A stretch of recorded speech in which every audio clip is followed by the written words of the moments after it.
Bismillah ar-Rahman ar-Rahim. Brothers and sisters in Islam, I want to talk to you about Salat at-Taraweeh. At-Taraweeh prayers is a special prayer that is only to be prayed in the nights of Ramadan, and it is not prayed in any other month of the year. And this is a sunnah that the Messenger sallallahu alayhi wasallam established during his lifetime. He sallallahu alayhi wasallam prayed at-Taraweeh for a few nights in congregation, and then he stopped and he abandoned that in congregation because he feared that it might become obligatory upon Ummat al-Nabi sallallahu alayhi wasallam, and perhaps they will not be able to commit to it. Nonetheless, the companions radiallahu anhum continued to pray at-Taraweeh individually throughout the lifetime of the Messenger sallallahu alayhi wasallam, and after his death during the Khilafah of Abu Bakr radiallahu anhu, and then during the Khilafah of Umar radiallahu anhu. In the first part they still prayed it individually until the second half of the Khilafah of Umar radiallahu anhu. He gathered the people because he saw them, everyone's praying by himself in the Masjid, and it didn't seem to be like a good sight. Everyone was raising his voice and it became loud in the Masjid.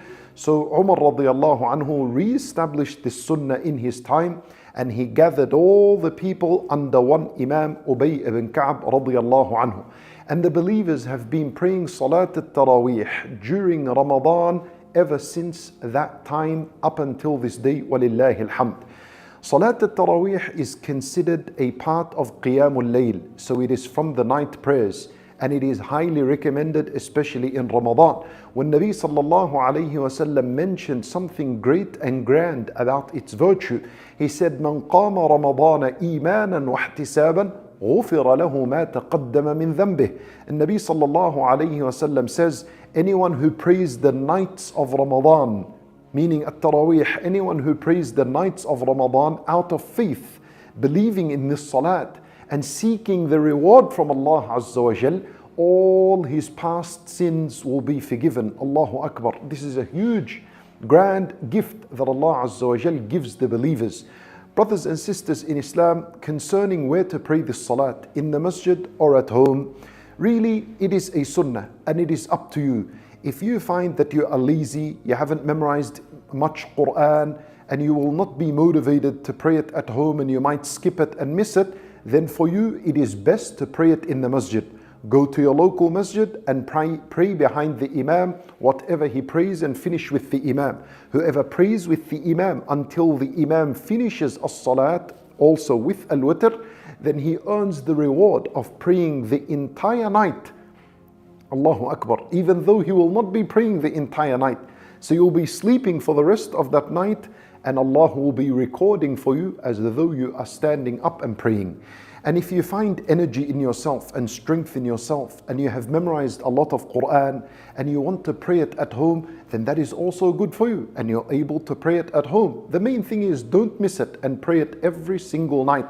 And the same thing goes for the woman. If a woman feels like praying it in the masjid will strengthen her iman among sisters, and develops a lot more khushu' in the masjid behind the imam, listening to the recitation, then that is best for her to do so. And if a woman was to feel more khushu' in her house, and she's able to pray at home and not become lazy from this salat, then it is better for her to pray in her house. And there is no issue concerning this matter. The main thing is that we pray this prayer in the nights of Ramadan and not miss out on a single night.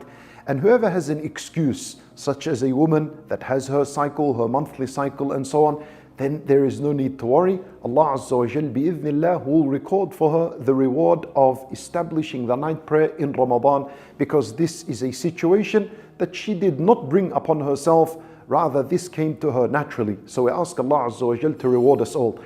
There is of course always a debate. Is it 8 rak'at? Is it 20 rak'at? Is it more than that? Is it less than this? Brothers and sisters in Islam, there is no need for this entire discussion.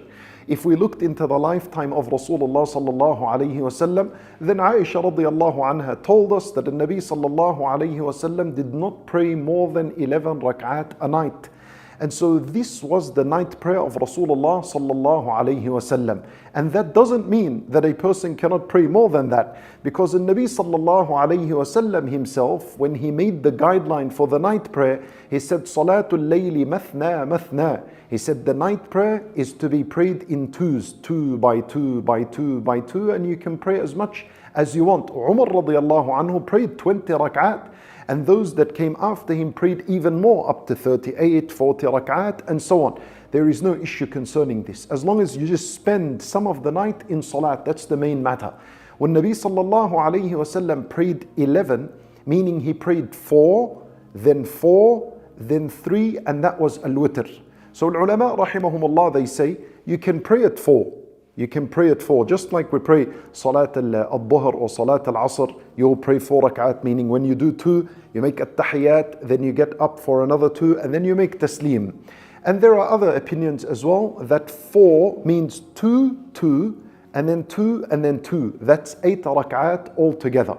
And that would be the better way to perform Salat al-Layl. Perform this Salat at-Taraweeh. After you've finished 8 rak'at, you get up and you pray 3 al-witr. And this witr, you pray it 2 rak'at and you conclude that, and then you get up and you pray 1 rak'ah and you conclude that. Or you could pray 3 rak'at all together with no tashahhud until the end. So you pray 1 rak'ah, 2 rak'ah, then the 3rd rak'ah, and then you make tashahhud and you conclude as-salat, and that is your witr. And those who pray 20 rak'at, then 20 rak'at would be at-Taraweeh, would be the night prayer, and then 1 rak'ah after this would be al-witr. This is according to some of our scholars. Brothers and sisters in Islam, Salat al-Layl, or this prayer, Salat al-Witr, one of the main matters and one of the purposes of this prayer is the recitation of the Quran. That's one of the grand purposes of why al-witr was legislated, so that the heart can connect with the word of Allah Azza wa Jal in the best position. The best position you will ever be in life is when you are standing praying. That's the best position. And from there you are reading the best of word, and that is the word of Allah subhanahu wa ta'ala. So Salat at-Taraweeh, the main purpose of it is to engage with the Quran. And so open your ears and listen to what the Imam is reciting of the Quran. And also, of course, I know in these contemporary times, this day and age that we live, many of our youth are far away from the Quran and the meanings of the Quran. So the question is it allowed to carry a translation of the Quran while the Imam is reciting and following in that? Brothers and sisters in Islam, al-ulama rahimahumullah, they mention that it is fine to do so long as you do not move your tongue and read. So if you're holding a translation of the Quran, don't move your tongue and read the translation. If you do this in salat, your salat is invalid because you recited other than the Quran, and this is a problem. Imam al-Nawawi rahimahullah mentioned this matter. With Shaykh Ibn Baz rahimahullah, he also mentioned this matter. So what that means is, if you're holding a translation from the phone, you can hold your phone, you can hold the Quran translation, you just look at it. You look and you ponder. Don't move your tongue and read what you are seeing. If that's the case, then it is fine to carry that translation of the Quran and follow through with the Imam, so that your heart can connect with the meanings of this word of Allah subhanahu wa ta'ala. And at the end of Salat al-Witr, there is of course al-Qunut. We make this Qunut with the Imam. We say Aamin when he makes the dua, or if you're praying at home, make a simple dua for yourself. You can make this dua. If you know the Arabic language, then you only do it in the Arabic language. If you don't, you can make dua in the English language or in your language until you learn the Arabic language. That's it. That's something very brief about Salat at-Taraweeh. Brothers and sisters in Islam, commit to this prayer. Pray it every night.